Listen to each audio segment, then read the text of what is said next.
All student, இது வந்து முக்கியமான சம்மு. எக்ஸசைஸ் ஃபஸ்ட் சம் வந்து பார்த்திங்கன்னா ஃபஸ்ட்டு சாப்டரில் ஃபஸ்ட் சம் வந்து statement of profit or loss.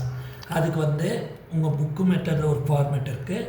Book method வந்து closing capital, add drawing, less additional capital, less opening capital, profit or loss வரும். இப்போ இந்த மெத்தடு கூட நீங்கள் சம்மு சால்வ் பண்ணால் கூட பப்ளிக் எக்ஸாமில் 2 மார்க்ஸ் கிடைக்கும் ஈஸியாக.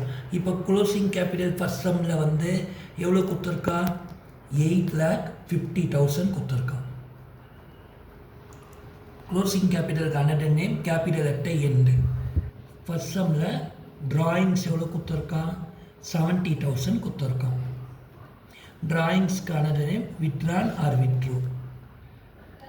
அடிஷ்னல் கேபிட்டல் எவ்வளோ கொடுத்துருக்கான்? 1,20,000. அந்த சம்முக்கும் இந்த சம்முக்கும் ஈஸியாக சால்வ் பண்ணலாம். ஓப்பனிங் கேபிட்டல் 5 lakh கொடுத்துருக்கான். இதை ரெண்டுமே ஆட் பண்ணிக்கணும். 9,20,000. ஓகேவா? இதை ரெண்டுமே ஆட் பண்ணிக்கணும். 6,20,000. இப்போது ஃபார் எக்ஸாம்பிள் இது அதிகமாக இருந்து இது கம்மியாக இருந்தால் ப்ராஃபிட். நீங்கள் வேணால் புக் ஆன்சர் செக் பண்ணிங்க. Profit equal to 3 lakh. இது ஈஸி சம். ஃபஸ்ட் சம் நீங்கள் இதே மாதிரி சால்வ் பண்ணாலே செகண்ட் சம்மும் நீங்கள் ஈஸியாக சால்வ் பண்ணிடலாம்.